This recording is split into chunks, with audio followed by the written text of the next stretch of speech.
Bueno, queridos hermanos, queridas hermanas, ¿cómo están? Muy buena tarde para todos ustedes. Deseo que el Señor esté bendiciendo sus vidas. Bienvenidos y bienvenidas sean a su clase de epístolas universales. Y bueno, sin mayor preámbulo, hoy voy a avanzar un poco más en la clase y después haremos como un repaso general de si tienen ustedes algunas preguntas que quieran compartir, algunas dudas, ningún problema, las podemos atender. Bueno, ¿qué estamos haciendo ahora? Estamos reubicándonos, ¿verdad? Como lo dije en la clase anterior, nos estamos reubicando en un contexto, en una idea que me parece interesantísima plantearlo, en el sentido de que el texto del Nuevo Testamento, y principalmente en esta sección de literatura que estamos abordando, que son las epístolas universales, no cayeron del cielo. Son producto de de una herencia histórica que tiene que ver con los aspectos políticos, ¿verdad? Con los aspectos sociales, con los aspectos religiosos, con aspectos de creencias, de ideas, de posiciones doctrinales, de interpretaciones, en fin, el Nuevo Testamento es la representación dinámica, digo yo, de un montón de cosas que suceden en el primer siglo, ¿no? El siglo donde el texto bíblico se ha instaurado.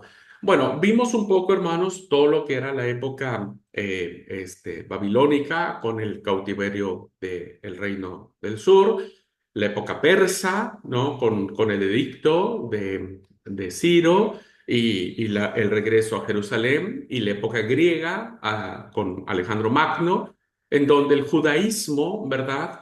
Empieza a tener una posición, un juego muy interesante en relación a afianzar sus propias creencias.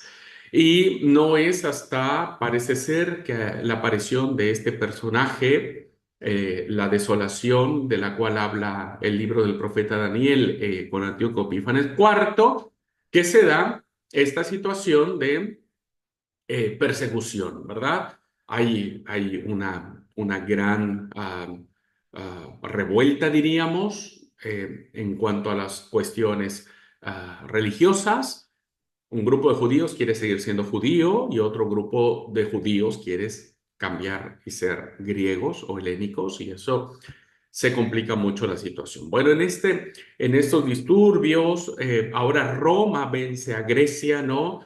Y no es en el 63 cuando el general Pompeyo entra triunfante a Jerusalén, ¿no es cierto? Y la conquista, deponen a Arquelao, el hijo de Herodes el Grande, y ponen como gobernante a un procurador, ¿no? A un Poncio, que será el representante de Roma en esa tierra.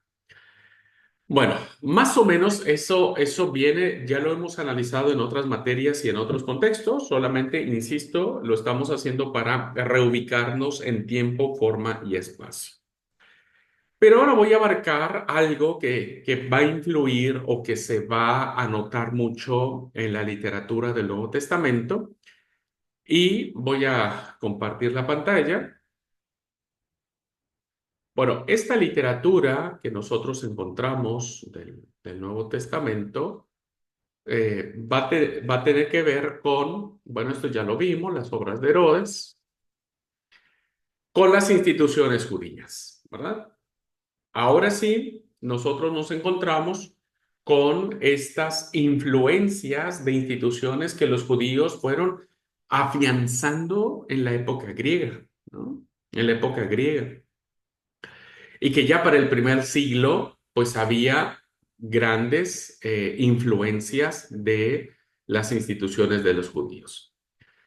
Lo primero que vamos a analizar es lo referente a la religión judía, que esa es la que diríamos nos importa un poco porque insisto, es en este contexto en el que el Nuevo Testamento se irá entretejiendo.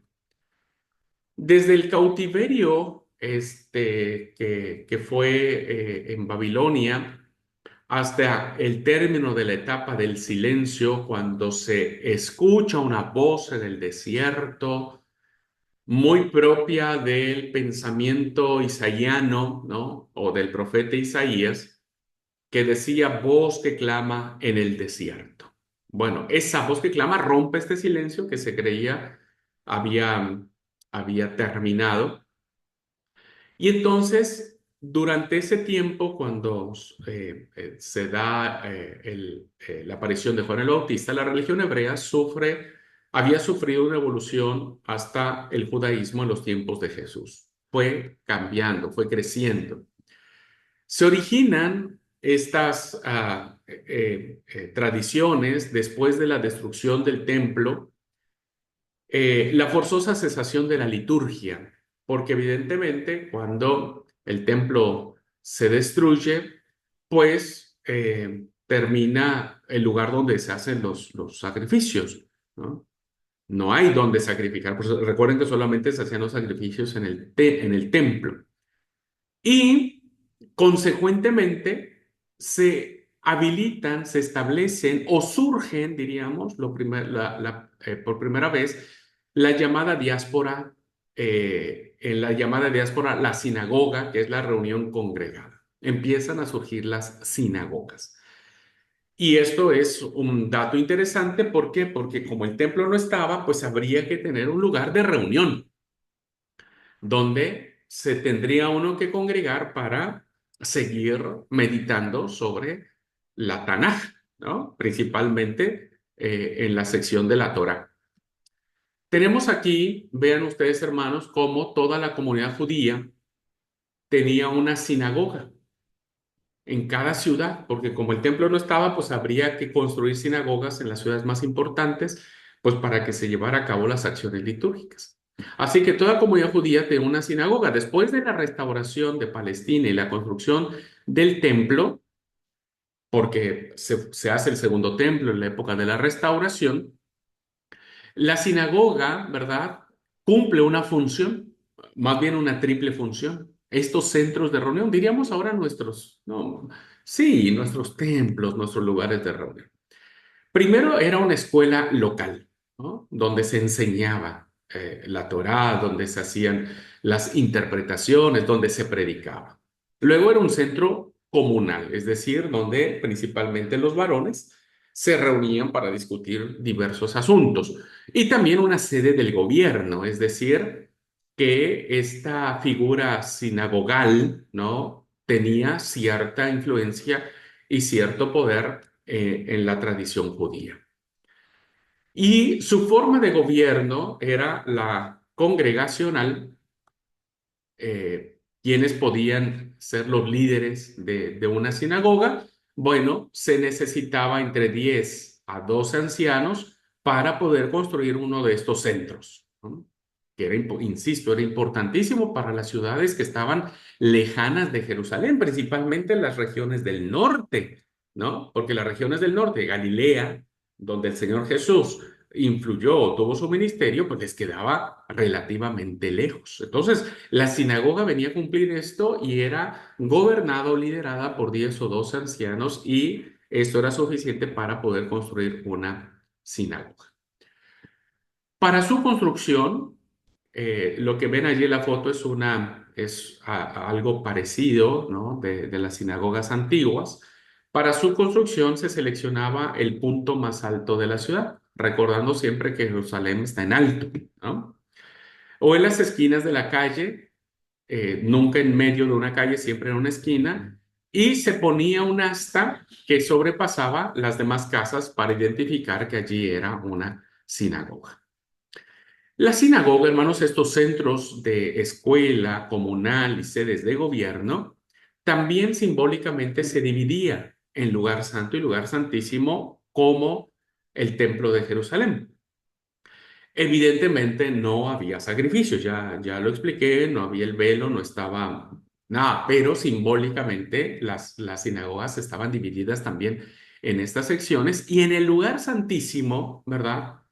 Se depositaban, se guardaban, se resguardaban los rollos que los escribas transcribían respecto de la Torá Ya he explicado en otras ocasiones que para los judíos la Torá era mucho más importante que cualquier libro profético o los libros de los escritos. La sinagoga entonces, que era vendida o destruida, su lugar físico por X o Y circunstancia, se respetaba por toda la comunidad, porque se consideraba un lugar eh, pues especial.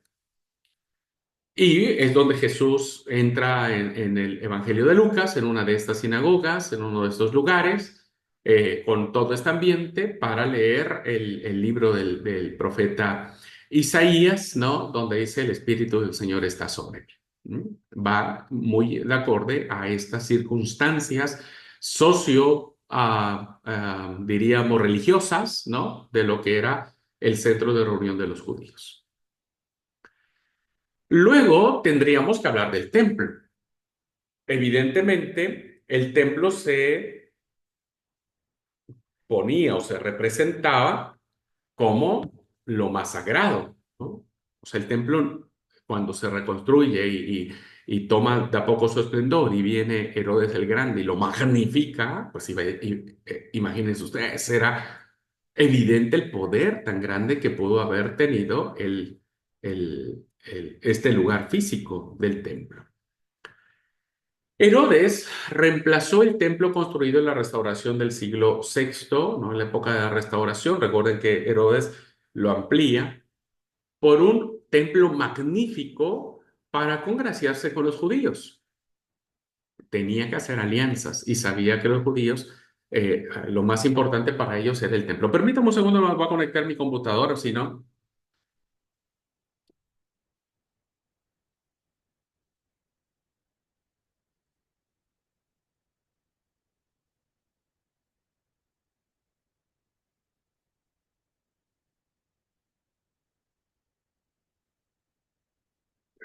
Perdón, no me había dado cuenta que no había conectado la computadora y se nos apaga todo. Bueno.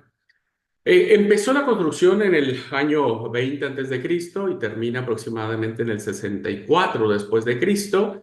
Y vean cómo se construye el templo, ¿no? Se construye de mármol, oro. Era más grande que el templo de Salomón. Y como era de esperarse, el templo de Herodes seguía la estructura básica de Salomón, claro está, pero mucho más grande. Además de que las explanadas en torno al templo se extendieron de manera que las terrazas del templo incluían tres atrios. Era un monumento el templo y se dice que cuando los peregrinos llegaban y veían a lo lejos era como resplandecía como el oro y pensaban que el templo estaba hecho totalmente de oro, pero al parecer era una piedra muy especial que con el resplandor del sol daba una luminosidad que parecía al oro. Sin embargo, su esplendor y magnificencia siempre fue un orgullo para el judaísmo. El primer atrio, ¿verdad? El primer atrio o el primer patio o el primer garage, podríamos decir, era accesible para todos.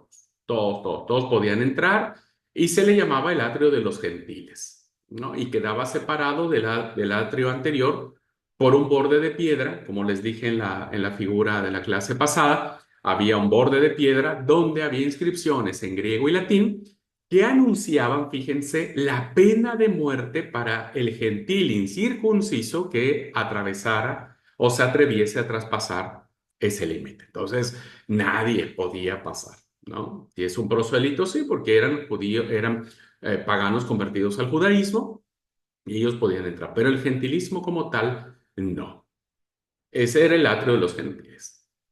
Al este y al sur, el atrio de los gentiles contaban con hermosos pórticos que se les llamaban los pórticos de Salomón, ¿verdad?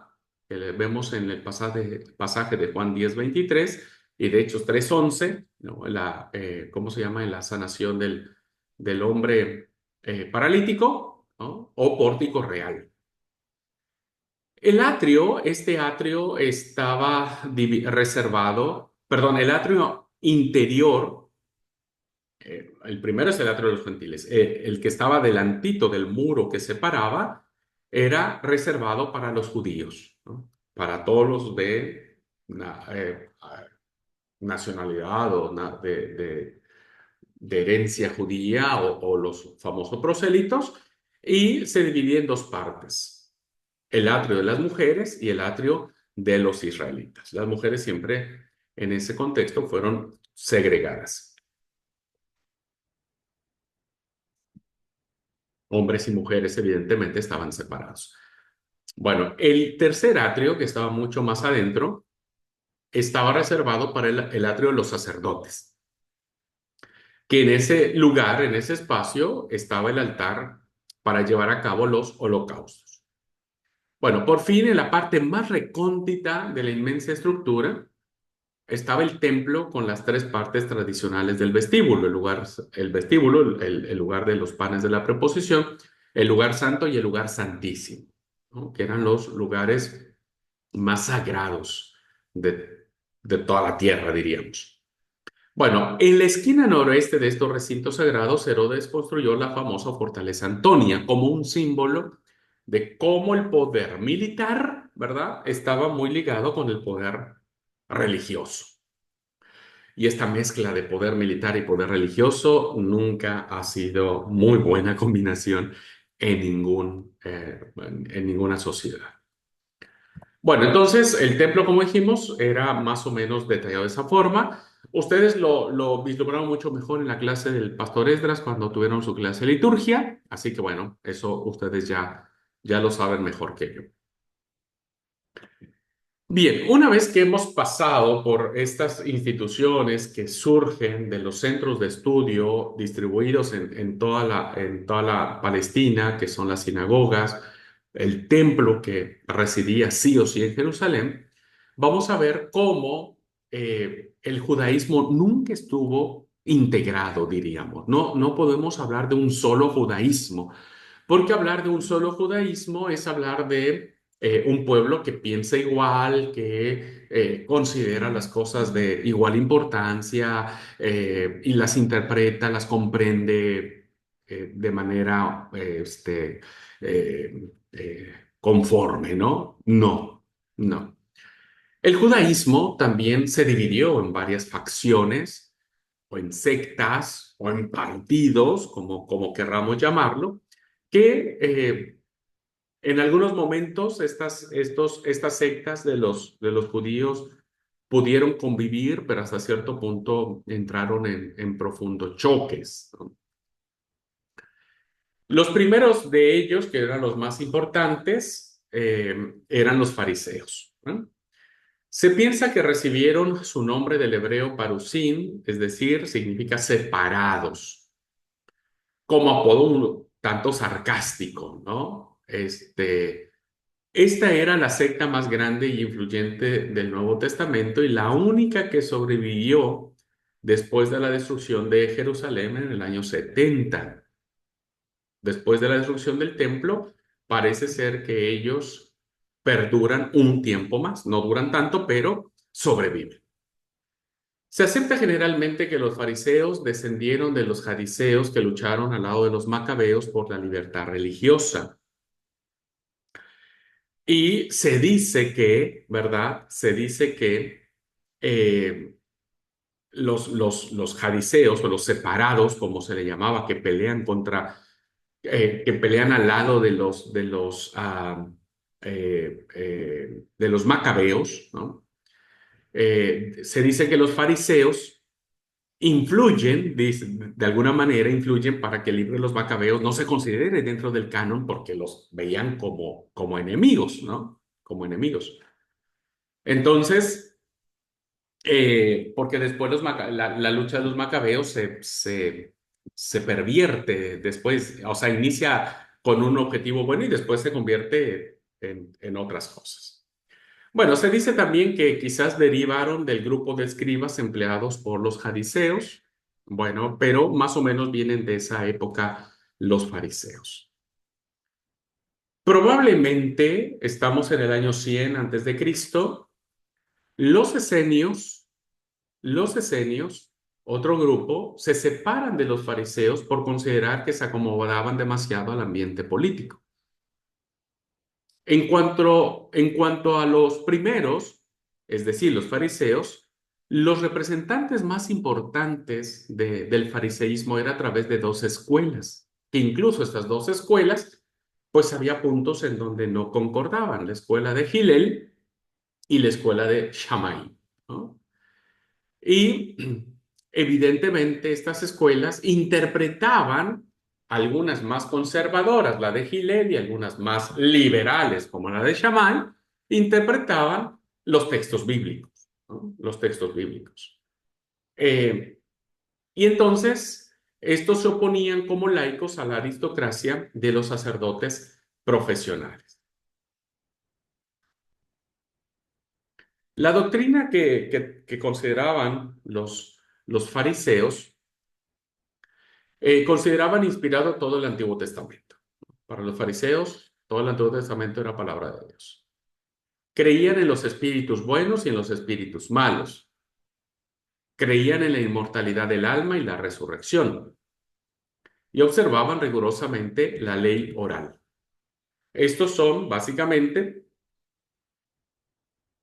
las doctrinas que se les atribuye a los fariseos, ¿no? Evidentemente, todas estas doctrinas no van a ser compartidas por el resto de los grupos. Luego seguimos con los saduceos, ¿no? Que es otro grupo de poder dentro del judaísmo del primer siglo. Según la tradición, toman el nombre de Sadoc, que Sadoc era el sacerdote en la época de los reyes David y Salomón. En Israel también los saduceos controlaban los impuestos.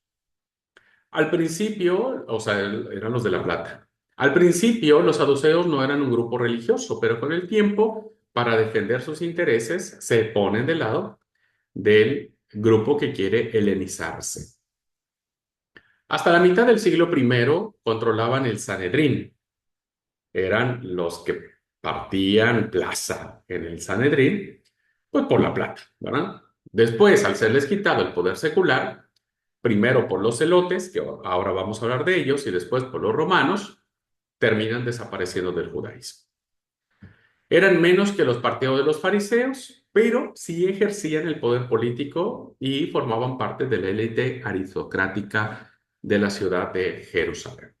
La doctrina que tenían los saduceos era la siguiente.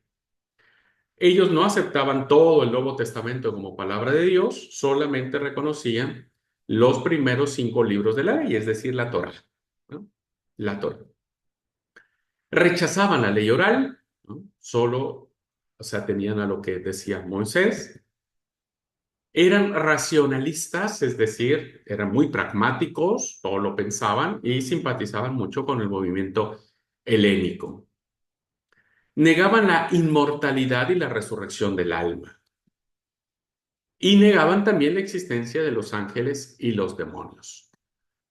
Además, estaban contentos con el gobierno romano, pues mantenía su posición social y fue un saduceo el que condenó al Señor. Aquí, ¿no? En el caso de cuando presentan al Señor ante el Sanedrín. Ante el Sanedrín. Y evidentemente esto es producto porque los romanos y los saduceos tenían muy buena relación, ¿no? Muy buena relación. Así que bueno, también tenemos los saduceos. Luego tenemos el tercer grupo o secta o partido que se desarrolla en el primer siglo, que son los esenios. Los esenios, su doctrina no difiere mucho de los fariseos, porque recuerden que en algún momento estos se separan, ¿no? Pero venían de un tronco común. Grupos de judíos sectarios que se apartaron de la corriente principal de la vida judía, florecen, este movimiento escénico florece entre el 150 a.C. hasta el 70 después de Cristo, cuando cae la ciudad de Jerusalén y los esenios tienen que salir huyendo porque si no, pues también los iban a terminar. Flavio Josefo los nombra con los fariseos y los saduceos como la tercera filosofía en el siglo del judaísmo del siglo I. Después de la guerra de los macabeos, triunfó el separatismo, es decir, la observancia estricta de la ley mosaica entre los 3 partidos dominantes, los fariseos, los saduceos y los esenios. Y estos últimos, es decir, los esenios, antes del 76, rompen con los demás y critican la laxitud, es decir, critican que estos movimientos, tanto farisaicos como saduceos, se están acomodando a la impronta de el gobierno en turno y condenan la situación de pensar que se están acomodando al imperio, ¿verdad? Que se están acomodando al imperio. Bueno, los esenios también formaban comunidades aisladas en disciplinas monásticas, es decir, fue este grupo de personas que huyen a las periferias de las ciudades para mantener sus propias reglas, ¿no? Ellos hacen sus propias reglas, sus propias interpretaciones, les gusta leer muchísimo, demasiado, interpretan la ley, hacen reglas de la comunidad, etcétera. Eh, Tiene que ver mucho con los aspectos de la luz y de las tinieblas, con los ritos de abluciones o de lavamientos, ¿no? De purificación y de las comidas también.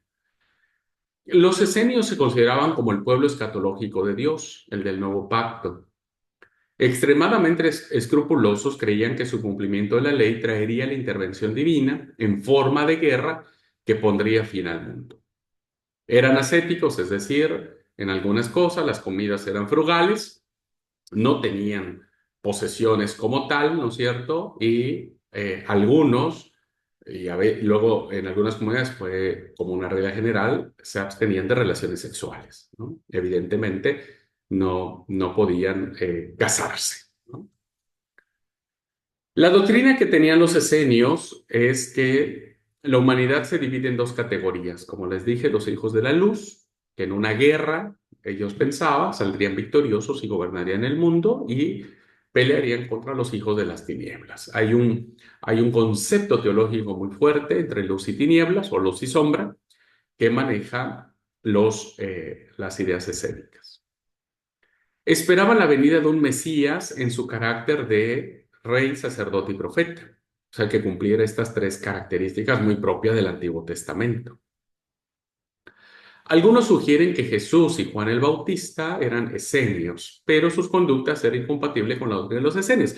Se ha dicho, pero la mayoría de los eruditos concuerda que no hay una evidencia. Incluso a Jesús se le acusa de ser comilón y bebedor, y no es porque el Señor estaba en las calles tirado de borracho, bajo ninguna circunstancia.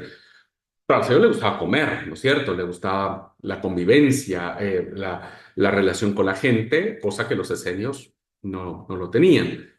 Algunos autores proponen que es muy probable que Jesús al principio de su ministerio, siendo que Juan el Bautista desarrolla su llamado en las partes desérticas, ¿no? Es muy probable que Jesús, siendo discípulo de Juan, como lo dice el Evangelio de Juan el Bautista, haya conocido las posiciones doctrinales de los esenios, pero terminó no siguiéndolas, ¿no? Terminó no aceptándolas. Bueno, el cuarto grupo que tenemos es un grupo nacionalista que se le llaman los celotes o los celotas, que eran un grupo extremista y político que quería liberar a Palestina del yugo romano por medio de las armas. El movimiento, no mencionado como tal en el Nuevo Testamento, comienza con un tal Judas el Galileo, que encabeza una sublevación, una rebelión contra los romanos en el año 6 después de Cristo. Es decir, aquí el Señor tendría 6, 7, 8 años, 9 años, que vio o supo o presenció la rebelión de Judas el Galileo, porque se consideraba como el sucesor espiritual de los macabeos, ¿no? O sea, los macabeos fueron héroes nacionalistas que influyeron durante mucho tiempo en muchos personajes de esa época, como para decir, bueno, si los macabeos acabaron con el reinado de Antíoco Epífanes IV, pues nosotros también nos vamos a levantar. Solo que los romanos pues tenían mucho mayor poder y mucho mayor armas y entrenamiento y eran crueles en la guerra. Cuando aplastaron la sublevación, ¿verdad? Los romanos Los celotes o los celotas quedaron como el ala extremista de los fariseos, ¿no? Porque peleaban por un mundo erradicado de impurezas, dispuestos a recurrir a las armas antes que doblegarse ante Roma pagando los tributos. Los celotas formaron parte activa en la gran rebelión contra los romanos en el 66-73, donde cae donde es destruido el templo, ¿verdad? Es destruido el templo de Jerusalén, siendo los últimos en ser reducidos en su fuerza de masada. Empezaron a acorralarlos los romanos. Estos terminan refugiándose en la fortaleza de Masada, cerca del Mar Muerto, recientemente investigada por los arqueólogos. Y se dice que terminan suicidándose antes de caer en manos de los romanos, ¿no? De los romanos. Bueno, ¿qué creían esta ala o este grupo, esta secta o este partido del judaísmo? La esperanza mesiánica era lo que lo sostenía. Los profetas habían predicho una edad dorada para Israel, ¿no? El famoso reino de Dios, donde había prosperidad y paz, donde había gobierno sobre la tierra, y que Yahvé levantaría un rey que descendería del linaje de David y que lo llevaría a esa victoria, ¿no? Pensando en David como el gran conquistador. Esta esperanza se llama la consolación de Israel o la redención de Israel, descrita, ¿no es cierto?, en el capítulo 2, 25, 3, 15 del profeta Isaías.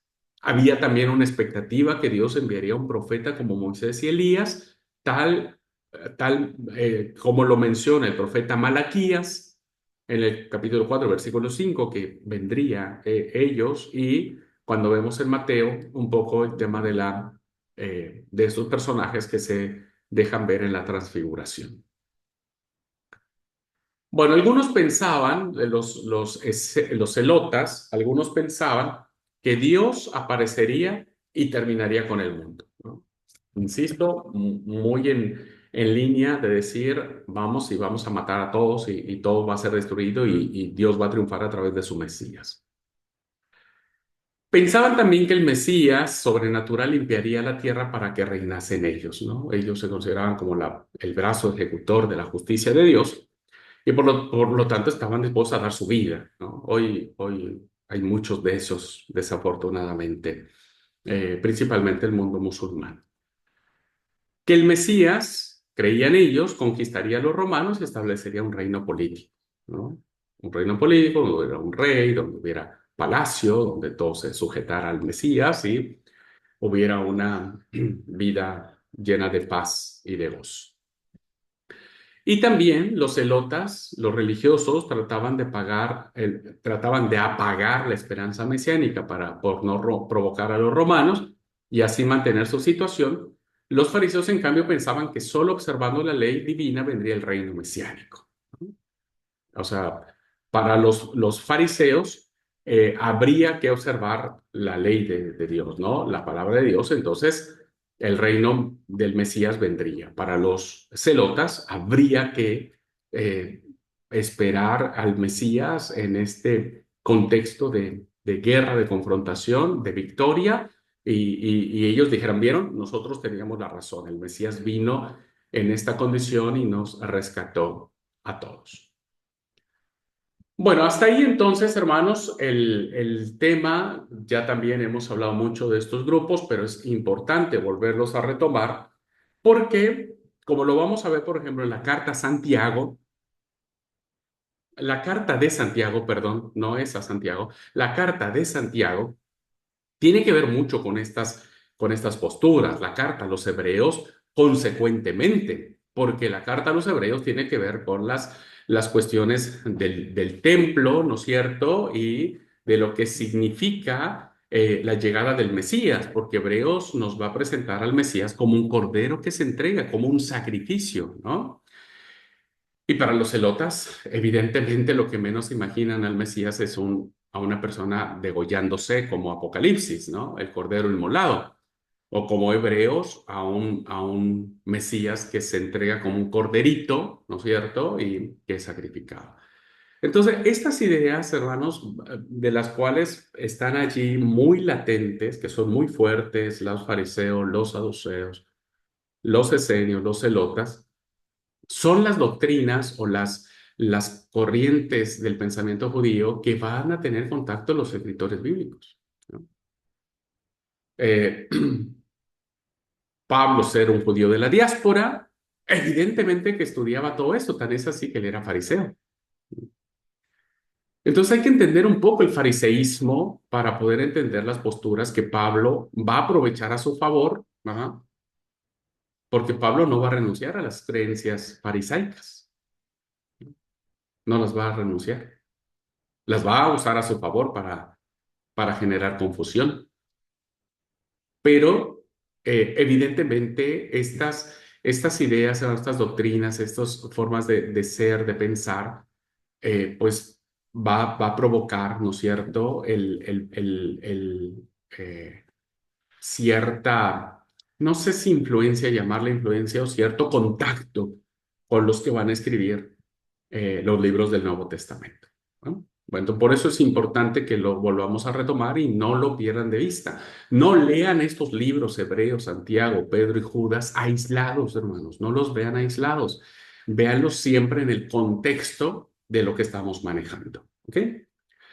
Bueno,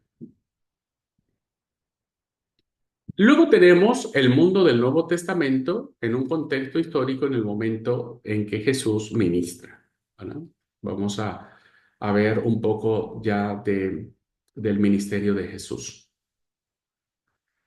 Como dijimos, el Nuevo Testamento no es un libro de historia, no nos cuenta historias para entretenernos en el sentido moderno de las palabras, ni es un escrito neutro, es decir, que no toma posición, puesto que está comprometido con la difusión de un movimiento llamado el cristianismo. Cristianismo que hasta ese momento no existía, ¿eh? No había cristianismo en estas épocas. Había fariseísmo, había saduceísmo, había los esenios, había los celotas, pero evidentemente no había cristianismo. El cristianismo evidentemente es un movimiento posterior.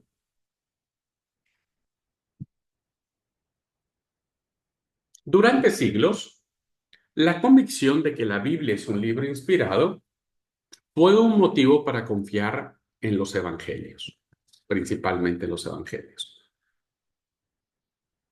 Como sucede en todos los textos literarios que se escriben, y de modo particular con los textos muy antiguos, para comprender su valor histórico, ¿no?, si realmente estas cosas que nosotros leemos en la Biblia existieron o no, es necesario tener en cuenta cómo se forman los textos, cómo se interpretan. ¿Cuáles fueron las fuentes que usaron sus autores? Porque recuerde que los autores, todos los autores escriben sobre sucesos que han pasado años de que se suscitaron. ¿Y cómo es que la iglesia empezó a confiar en estos textos como palabra de Dios? Es muy importante entonces llegar a estas conclusiones a partir de entender las intenciones de los autores, sus comunidades, sus lectores. El Nuevo Testamento es el conjunto de textos mejor estudiados de toda la humanidad. La Biblia, recuerden, es el libro más observado, leído, criticado, condenado de todos los tiempos, ¿no? Y ni siquiera el Corán, ¿no?, ni siquiera el Corán. La Biblia, porque sigue siendo palabra de Dios. Eso nos queda súper claro. Bueno, ya entrados en la época de Jesús, hermanos, vamos a encontrar a estos dos emperadores de Roma bajo los cuales el Señor va a vivir. El primero será Augusto, que este regirá del 29 antes de Cristo al 14 después de Cristo. Aquí el Señor tendría 14, 15, 16, 17 años más o menos cuando muere Augusto. Y será bajo el imperio de Tiberio, ¿verdad? En que el Señor será condenado a muerte, ¿no? Porque Tiberio regirá del año 14 al 37 El Señor muere alrededor del año 30. Entonces será bajo el imperio de Tiberio. Eh, la vida más productiva, si así podríamos decirlo, de Jesús. Pero bueno, el Señor vive bajo las órdenes o bajo, diríamos, el imperio, ¿no? En aquel momento de Augusto y de Tiberio. Y este mapa nos muestra, ¿no? Los territorios conquistados por el imperio romano, que evidentemente, como vemos, es increíblemente vasto, ¿no? Todo el mundo conocido, al parecer, está bajo el dominio romano. Y vean dónde está Jerusalén, ¿verdad? Dónde se ubica Jerusalén. Bueno, entonces ya centrándonos en la cuestión del Imperio Romano, decimos que Palestina está bajo la dominación romana desde el año 63, cuando dije que el general Pompeyo entra con sus tropas, el general entra con sus tropas en la ciudad de Jerusalén y la conquista. La somete y a partir de ahora Palestina evidentemente queda bajo el dominio de los romanos. Pero fíjense algo interesante que se da en esta composición de cautiverio. No, no, no, cautiverio no, perdón, equivoqué la palabra. En esta condición de ser dominados por el Imperio Romano. Diplomáticamente, Roma permite que sobreviva la autoridad local, es decir, le permite a los judíos mantener sus estructuras, diríamos, de poder y de dirección. Primero, dejan sobrevivir el culto del templo, es decir, no les impiden a los judíos seguir ofreciendo holocaustos, ir a la Pascua, por eso el Señor va a Jerusalén tranquilamente a celebrar la Pascua. Entonces, el culto del templo se mantiene intacto. Aunque los romanos tenían sus propios dioses, tenían sus propios templos dedicados a sus dioses romanos, Roma respeta el templo de Jerusalén.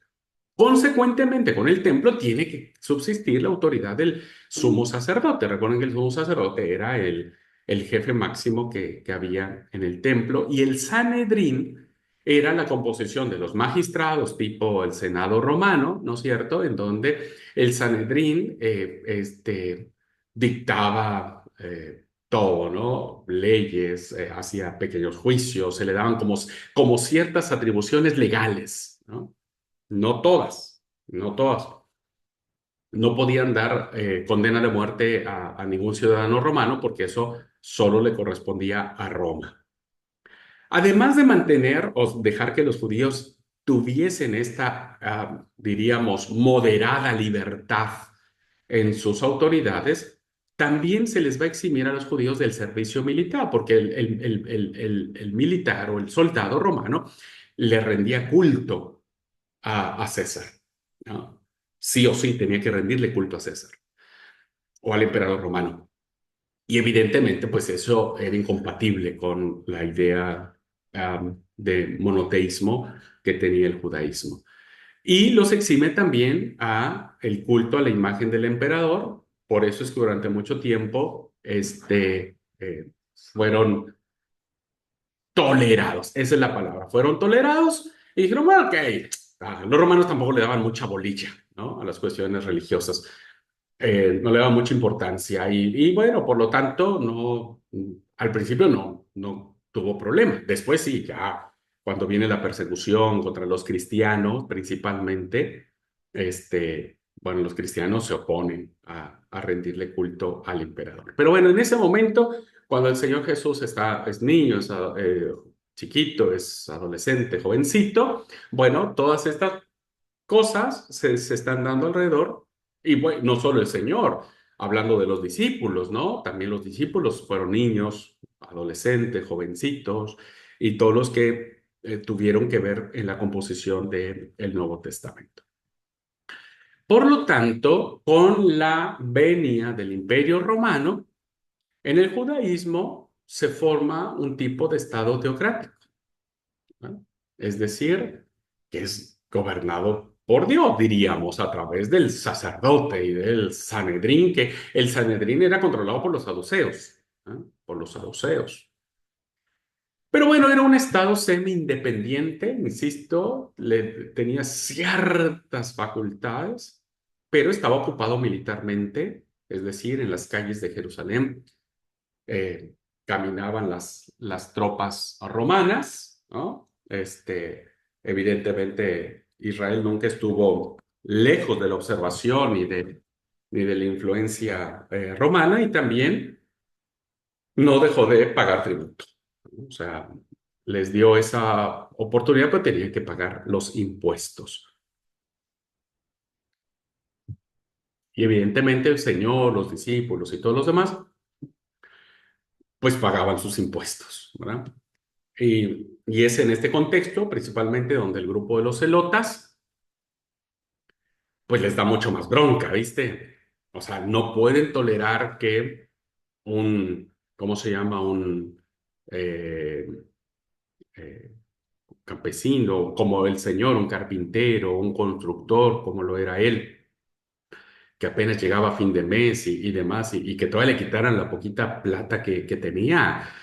Evidentemente eso enardecía a los celotas y con la esperanza de que el Mesías iba a venir a ayudarles, pues a cada rato terminaban desafiando a los romanos, ¿no?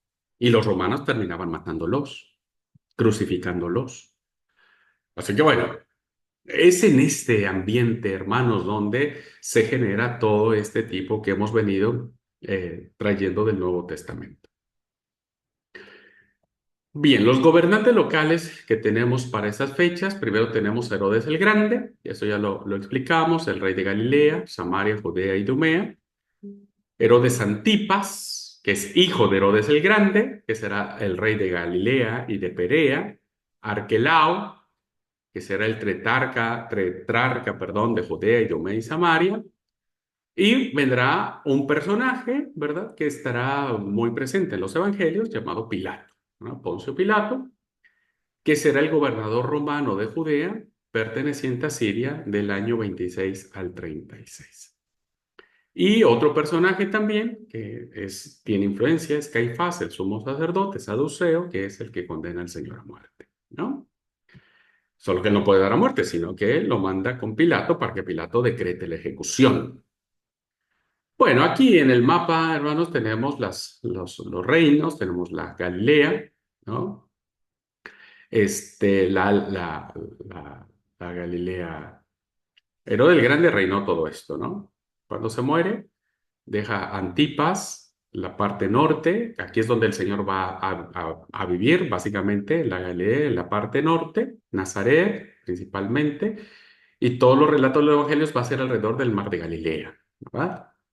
Bueno, la tierra de Samaria, ¿no? Samaria, que será la tierra odiada por los judíos, y vean cómo Samaria queda a la mitad, divide, ¿no es cierto? Divide la Galilea con Judea, donde está Jerusalén, ¿no? Donde está Jerusalén, que aquí en Jerusalén estará Pilatos y Caifás, porque acá estará asentado el gobernador romano en Jerusalén y también el sumo sacerdote del templo.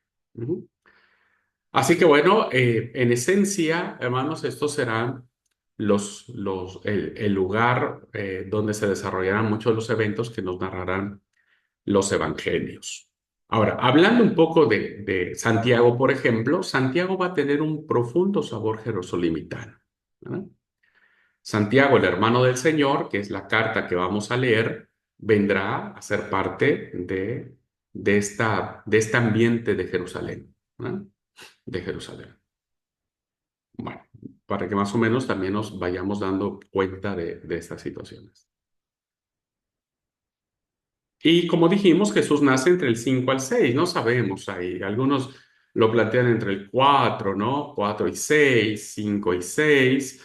No sabe, lo que sabemos es que nace antes de que muera Herodes el Grande, y Herodes el Grande muere en el 6, ¿no? En el 6 antes de Cristo. Y ¿cómo se llama? Entonces el Señor tuvo que haber nacido entre el 4 y 6, 5, 6 más o menos de la muerte de Herodes el Grande. Ujú. Bien. ¿Cuál era lo más difícil que se tenía en, en esta situación? Era el tema de los impuestos, ¿no? O sea, no es que los judíos del primer siglo se sintieran tan en el exilio como fueron llevados cautivos sus antepasados a Babilonia. Ellos seguían viviendo en la Tierra Santa, seguían teniendo sus fiestas, hacían Pascua, Pentecostés, etcétera, etcétera, ¿no? Todo hacían. Entonces, como que no se sentían ajenos, ¿no? Tampoco habían perdido el poder político y religioso que en ese momento se tenía. Pero lo que pesaba demasiado eran los impuestos, ¿no? La parte económica, pues evidentemente llevaba consigo un detrimento en todos los niveles, en todos los sectores, ¿no? Imagínense ustedes, los países se vuelven pobres cuando un país rico le saca toda su riqueza.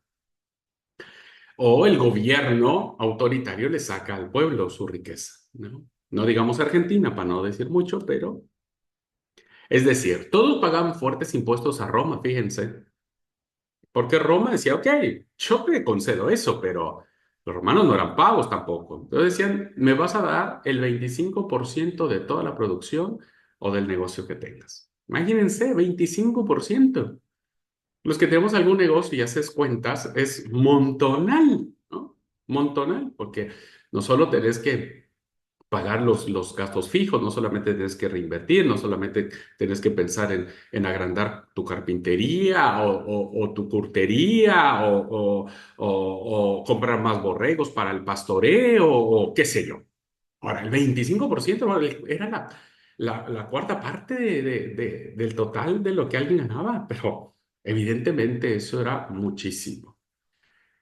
Además, fíjense, de ese 25% de su producción, tenían que pagar 10% al Templo de Jerusalén, es decir, a darle a los gobernantes, pues, porque los sacerdotes hermanos de la casta del Templo de Jerusalén vivían muy bien y vestían muy bien. ¿Y de dónde sale esa plata? ¿No? De las ofrendas y de los diezmos de los contribuyentes. Entonces, fíjense, 25 más el 10, 35% sí o sí tenían que dar de impuesto. Pues por eso nadie quería a los que cobraban los impuestos. Los cobradores de impuestos eran odiados por el pueblo, porque estos, cuando iban a cobrar a la gente, eran acompañados por soldados romanos para verificar que las personas pagaran, y si no, les incautaban sus bienes o los metían a la cárcel o, depende, no, la deuda, terminaban matándolo. Vivir en una situación así, hermanos, seguramente más de una vez tocaron a la puerta de Jesús o a la puerta de Pedro o a la puerta de no sé quién, ¿no? Diciendo, bueno, venimos a que nos des. A ver, Señor, ¿cuántas? Pensando que el Señor fue el carpintero, ¿no? ¿Qué hiciste este mes? Y bueno, hice 2 mesas, un placar, una silla. Bueno, ¿cuánto fue? Un denario. Bueno, de ese denario me vas a dar, por lo pronto, el 35%.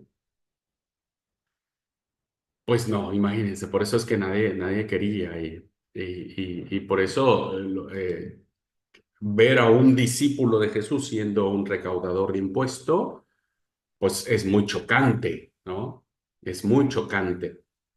Ver a Jesús este, perdonando y yendo a la casa del jefe de estos malandrines, ¿no? Diríamos, como fue en el caso de Saqueo, pues era desconcertante. Pero bueno, la plata no es todo, hermanos. Para estos regímenes, ¿no? La plata es todo. ¿Y todo de dónde sale? ¿De dónde sale? Pues del pueblo. Y evidentemente eso planteaba una fuerte ruptura, pues, de pertenencia entre los pueblos. Así que otra cosa que pasaba, no solamente de ley, diríamos, tenían que pagar el 20%, 25%, el 10% al templo. Y como sucede en muchas ocasiones, hermanos, pues ellos cobraban un poco más para ellos mismos. Las coimas no solamente son argentinas o las mordidas en México, se dice, sino también lo existía. en el primer siglo. Entonces, pues peor, bueno, decían, bueno, ok, ahora, ¿cuánto es para mí? ¿No? Y la gente tenía que pagar porque no se iba a poner con el cobrador de impuestos, se iba custodiado por los soldados romanos, ¿no? Entonces, ahora entendemos por qué esas historias chocantes, ¿no? De un Mateo que es discípulo, de un Saqueo que es un jefe de estos que... Por eso dijo, la deuda que quería pagar Saqueo era en plata, ¿no? Era en plata, porque sabía lo que había. Si no él, pues evidentemente sus compinches, ¿no? Eran los que cobraban todo. Así que cuando pasaba un cobrador de impuestos, la gente hacía ciertas acciones de desprecio, como para decirle, no te queremos, vete y demás. Ujú. Bueno, volviendo al templo de Jerusalén y diciendo, bueno, se le daba el 10%, ¿no? Del impuesto que la gente pedía. Entonces el templo adquirió un poder interesantísimo. Este, y, y en él se concentraba todo el poder, ¿no? Fíjese, primero concentraba el poder religioso, porque era el centro de culto y de oración por excelencia. Nadie más podía sacrificar en otro lugar, solo en el templo de Jerusalén. Entonces, todo lo que eran las festividades, los holocaustos, la Pascua, etcétera, etcétera, etcétera, tenía que pasar sí o sí por el templo, ¿no? Imagínense, es como ir un día de peregrinación a Itatí o a la Basílica de Luján o a la Basílica de, no sé qué santo es en Colombia, pero en México es la Virgen de Guadalupe. Imagínense, esos centros son poderosísimos, ¿no? Por ser centros de fe y de adoración. Bueno, lo mismo era el Templo de Jerusalén. Además, era la sede del poder legislativo. A través del Sanedrín, este grupo de personas dictaban las leyes. Y evidentemente, ustedes piensan que las leyes eran a favor del pueblo. Pues no, finalmente, la gran mayoría de leyes que se legislaban en el Sanedrín, muy vinculados al poder del templo, este, provenían de los intereses de los miembros de la clase aristocrática, de los más pudientes. Si eso sucedió hace muchos años, pues también sucede hasta el día de hoy. Entonces era sede del Poder Legislativo. Era la sede, perdón, del Poder Judicial, en donde había juicios y condenas, inclusive la pena de muerte en algunos casos, cuando no era muy permitido por parte de los romanos, pero en algunos casos estos, o sea, tomaban algunas atribuciones y que tenían que ver, por ejemplo, en el caso de la mujer que fue a tomar en adulterio, que dijeron, a nosotros se nos enseñó por parte de Moisés que tenía que ser ejecutada esta mujer. Entonces sentían como que con ese poder, ¿no? De decretar la pena, la sentencia y ejecutarla, ¿no? Entonces, era el templo a través del Sanedrín encarado. Por eso cuando el Señor lo arrestan, lo llevan al Sanedrín, ¿no? A la casa de Caifás como para que haya un pronunciamiento de condenación y ahí se presentan los falsos testigos que hablan en contra del Señor, etcétera, etcétera. Además, el Templo de Jerusalén era la sede del poder ejecutivo, porque en él residía el sumo sacerdote. El sumo sacerdote. Y bueno, el sumo sacerdote era el sumo sacerdote. Ya su nombre lo dice todo, ¿no? También fíjese que el Templo de Jerusalén era banco central, porque es aquí, en este lugar, donde se guardaba, se acuñaba y se cambiaban las monedas del templo que se usaban en la compra y venta de los animales que se vendían afuera del templo, en el atrio del templo, para los sacrificios. Pues imagínense, hoy es como saber de la banca vaticana, ¿no? ¿Cuánta plata no tienen? Bueno, y estos templos que les mencioné, de Itatí, de Luján, de la Basílica de Guadalupe, cuando vienen las peregrinaciones, ¿saben cuánta plata entra? Es platal, ¿verdad?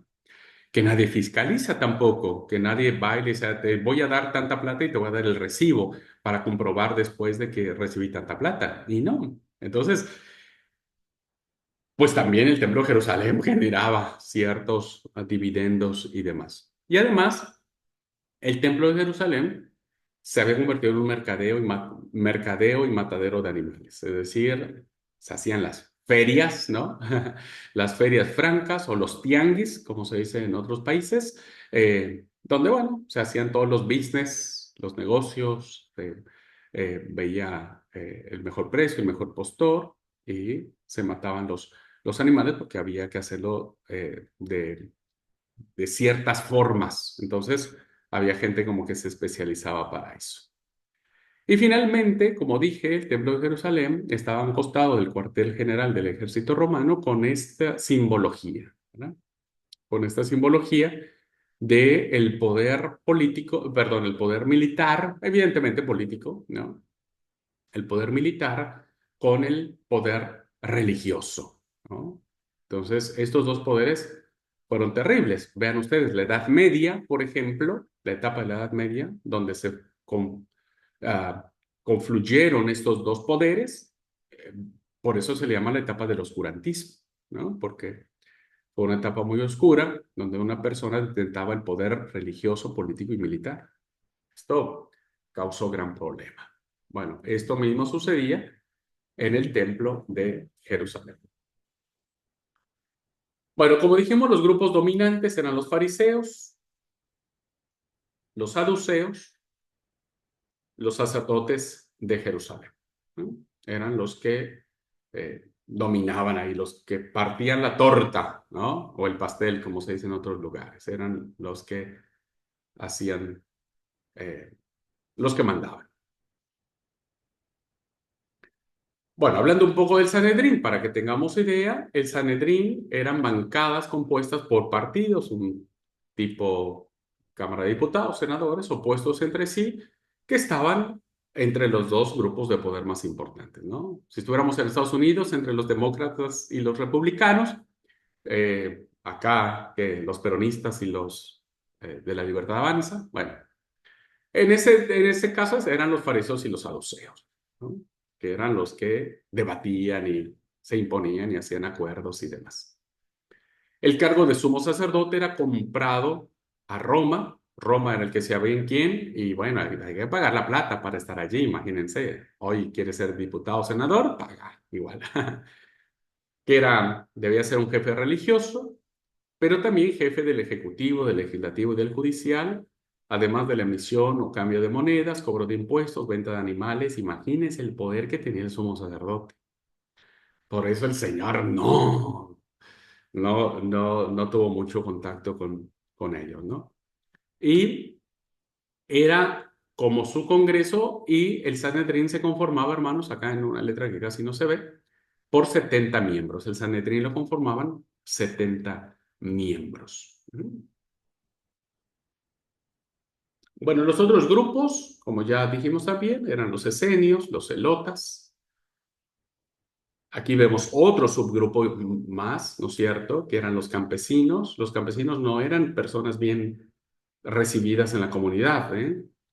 Que eran los abrumados por los impuestos, los mendigos, que eran muchos campesinos que por los impuestos habían perdido su tierra porque no tenían cómo pagar y tuvieron que pagar con su tierra.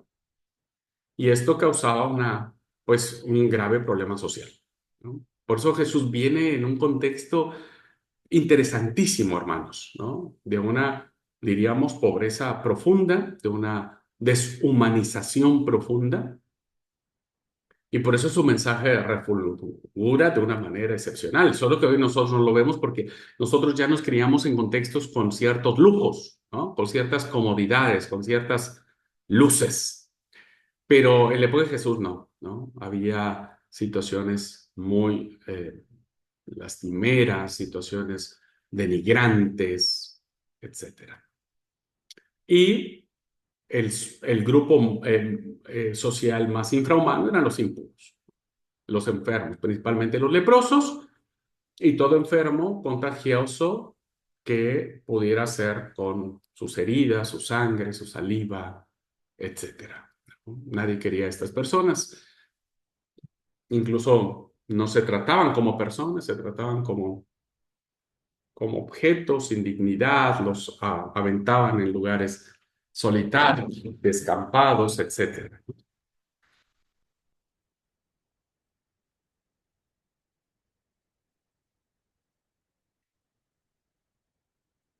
Y bueno, a estos el Señor Jesús vino.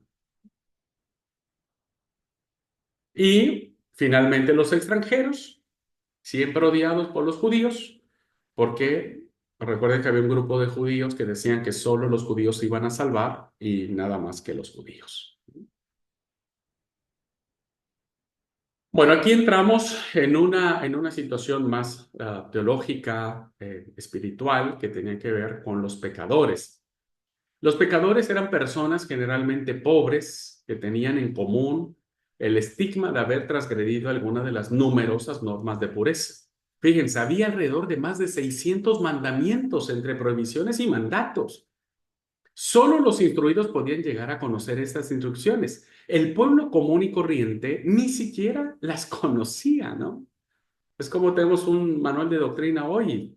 Nadie conoce, a veces ni los pastores conocemos nuestra doctrina. Así que ciertos trabajos les impedían a los pobres ser puros. Fíjense, miren, en la práctica no había solución para los pecadores. No la había, ¿eh?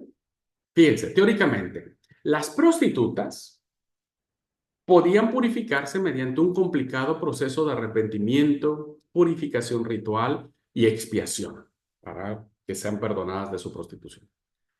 Pero eso costaba plata, ¿no? Costaba plata. Pero las prostitutas, por su negocio, por su profesión, pues tenían la plata, ¿no? Decían, dale, yo me quiero purificar, ¿cuánto es? Tal. Pero resulta que sus ganancias eran adquiridas de forma impura. Así que su dinero era sucio e impuro. Y aunque ella tuviera toda la plata del mundo, no podía alcanzar la expiación de sus pecados, porque no había plata limpia que la respaldara. Lo mismo sucedía con el recaudador de impuestos, ¿no? Se suponía que debía abandonar su profesión y restituir todo lo que había defraudado más una quinta parte.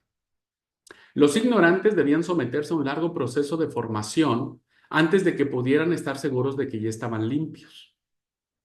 O sea, yo no sé ninguna de estas leyes y tengo que pasar por un proceso de seminario de 3 años para más o menos saber que estoy en pecado y bueno, listo, ya puedo ser salvo, ¿no? O limpio.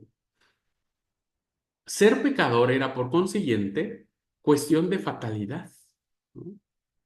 Uno había sido predestinado a ser inferior por el destino o por voluntad de Dios, cualquiera de las dos cosas. En ese sentido, los pecadores siempre fueron cautivos y prisioneros.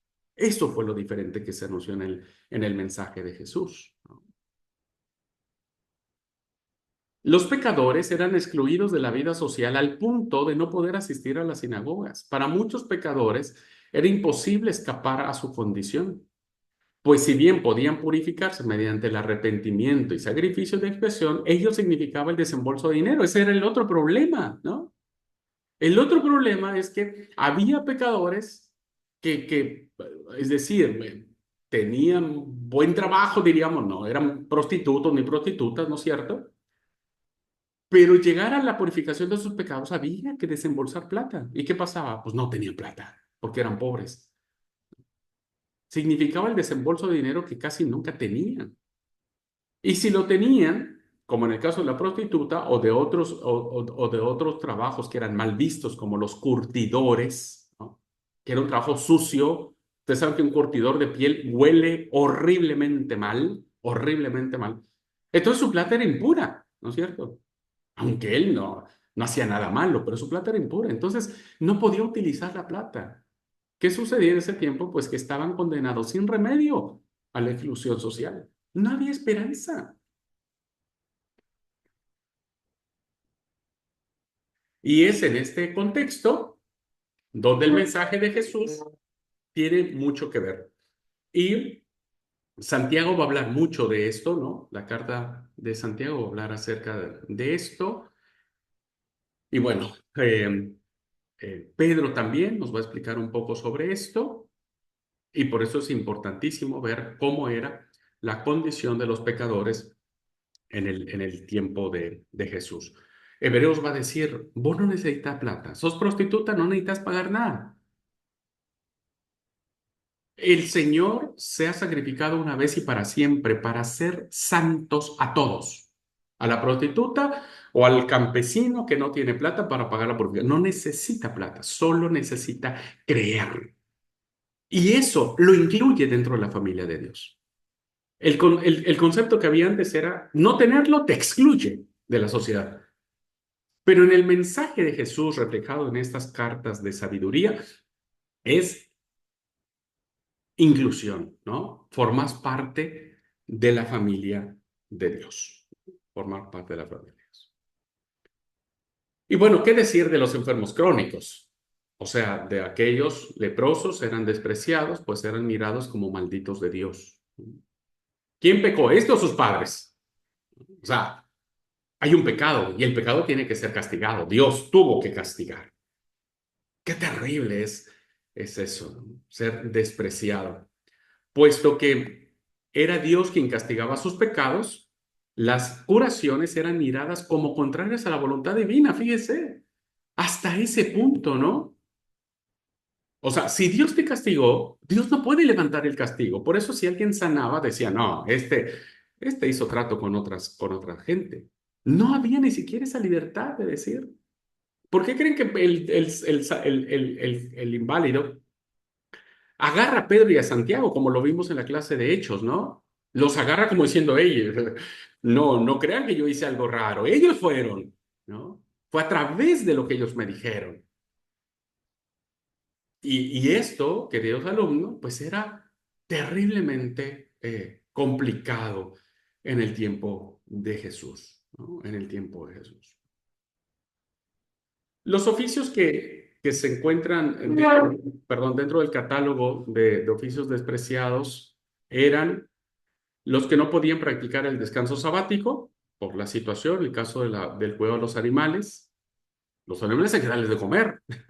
El animal no sabe respetar, no sabe si es lunes, martes o sábado. Tampoco los que cumplían con las normas de pureza legal, como los ciegos, minusválidos, paralíticos, epilépticos, sordomudos. Eran especialmente despreciados los pastores, los curtidores de pieles, las prostitutas y todo oficio sucio.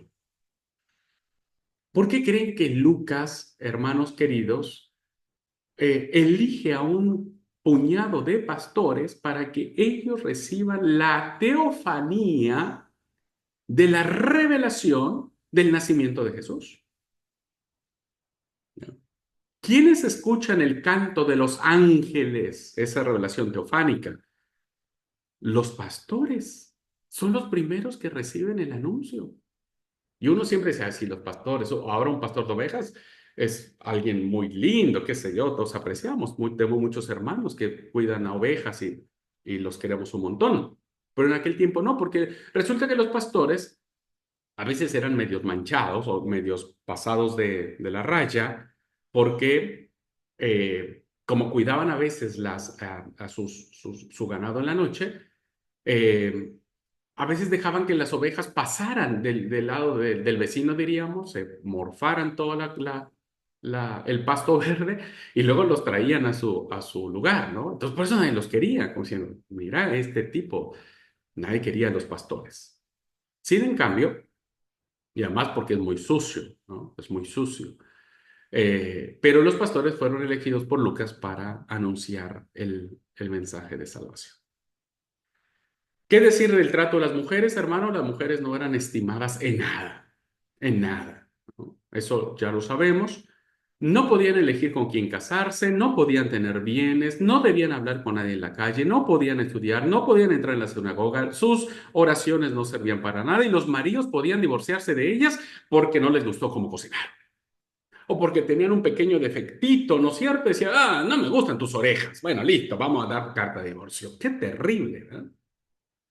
Y más terrible que hoy en día sigue habiendo esta castración en el buen sentido de la palabra y con mucho respeto, pero con mucha fuerza, esta castración hacia nuestras eh, mujeres o hacia el concepto de mujer, ¿no? Desafortunadamente, en esta lucha de reivindicación, pues se fueron al otro extremo, ¿no? Y hoy hay muchas mujeres que condenaron el patriarcalismo y ahora se están convirtiendo en matriarcalismo. Entonces están cayendo en aquello que ellas mismas condenaron. Pero la mujer, hermanos, aún en nuestros círculos de iglesia, ¿no? De la iglesia del séptimo día, sigue siendo muy condenada, diría yo, ¿no? Tal vez no en estas cosas, ¿no? Porque sí, hoy la mujer puede casarse, tiene más plata a veces que el hombre, eh, habla con quien sea, puede estudiar, etcétera, etcétera, ¿no? Pero seguimos viendo a la mujer en el tema del liderazgo como, ¿para qué son las mujeres? Para dos ministerios, para el ministerio de cocina y para el ministerio de cuidar niños. Y, y a veces no hacemos justicia a la igualdad. Bueno, en el tiempo de Jesús, por eso es que los evangelios van a defender mucho el punto de vista de la mujer. El caso de los niños era otra cosa, ¿no? ¿Y por qué creen que Jesús toma a un niño y lo pone en medio de sus discípulos y lo coloca como el prototipo del reino? El que no fuere como este niño no puede entrar en el reino de los cielos. En aquel tiempo los niños no eran nada, pues no conocían la ley. Podían ser maltratados, podían ser vendidos, serían objetos. Para los romanos los niños eran reses. Los niños, las mujeres y los esclavos eran reses. ¿Qué significaba? Es una palabra latina que significa cosa. Eran cosas, ¿no? Como este vaso de tereré que yo puedo usar y lo tiro. Si no me gusta, lo tiro y compro otro. Bueno, así eran los niños en aquel tiempo. Solo tenían derecho cuando cumplían la mayoría de edad, a los 12 años y medio, ¿verdad? Ya se consideraban hombres. Bueno, ahí recién hacían todos los ritos y demás, y aún en las sociedades romanas ya a esa edad se les consideraba personas adultas, ¿no? Nosotros aquí hasta los 18 en algunos países. Bueno, otro tema que había, hermanos, era la guarda del sábado. El sábado no se podía realizar ningún tipo de trabajo, no se podía cocinar, ni siquiera arrancar espigas, hasta donde se contaban los pasos que daban. Estaba prohibido curar a un enfermo, sacar a alguien de un pozo. Ello era considerado una grave ofensa contra Yahvé, ¿no? Y bueno, sabemos que el Señor, a ver, bueno, no es el momento para charlar sobre esto, pero el Señor no es que quebranta la ley de una manera beligerante, de una manera sin razón, ¿no? Sino que el Señor permite que la ley se quebrante en función de un bien mayor, que es el ser humano, que es la dignidad del ser humano, ¿no? Sus discípulos tenían hambre y el hambre es muy complicada. Coman, vamos a comer, ¿no? Entonces, por eso arrancan espigas en un sábado. Pero el Señor no es de que, a ver, voy a romper esto para darle la torre a los fariseos, para remacharle a los saduceos, para... El Señor no tomaba esas acciones beligerantes, sino que él entendía que el sábado, ¿verdad? Era hecho por causa del hombre y no el hombre por causa del sábado, ¿no? El Señor, Jesús es el Señor del sábado, es decir, por encima del sábado está la dignidad del ser humano. Las purezas legales, hermanos, significa que los enfermos y los pobres eran pecadores y por eso se manchaba el contacto con ellos.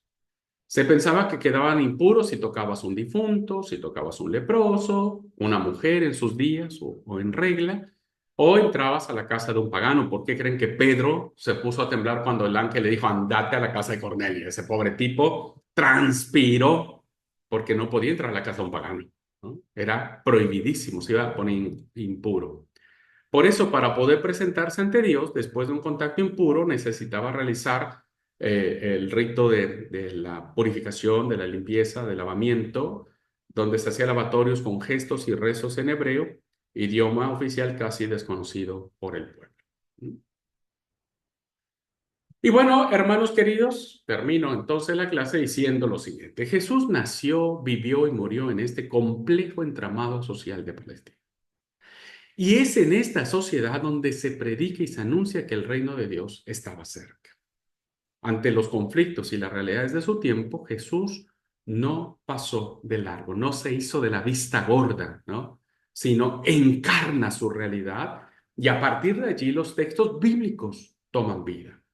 Y es en esta realidad histórico-social donde surge el Nuevo Testamento, incluidos los Evangelios, Hechos de los Apóstoles, cartas paulinas, cartas universales y el libro de Apocalipsis, ¿no? Es en todo este entramado social, político, económico, religioso, etcétera, etcétera, etcétera, donde el mensaje de Jesús tiene que ser proclamado. ¿Ok? Muy bien. Y es así, entonces, alumnos queridos, que terminamos con este recorrido que hemos tenido sobre el mensaje de, de este tiempo. Bueno, perdón un poco por pasarme el tiempo porque empezamos un poco tarde, pero necesitaba yo terminar esta unidad para pedirles por favor que empecemos la otra semana. Ya vamos a iniciar con el libro de Hebreos. Denle una leidita. Si tienen alguna Biblia de estudio, las Biblias de estudio por lo regular al principio de cada libro viene como una síntesis, un reporte, como una descripción. Lean, aunque sea esas primeras líneas de introducción al libro de Hebreos, léanlo y lo platicamos la otra semana. ¿Ok? Bueno, no sé si tienen alguna pregunta, duda o comentario, hermanos.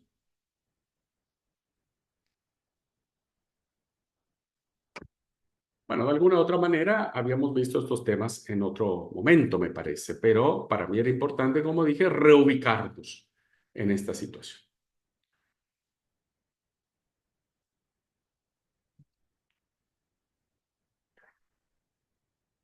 Bueno, pues si no hay ninguna pregunta, me dice, ¿puedo repetir toda la clase? Ay, no, no, no, no me va a dar el cuero, pero te ofrezco la grabación.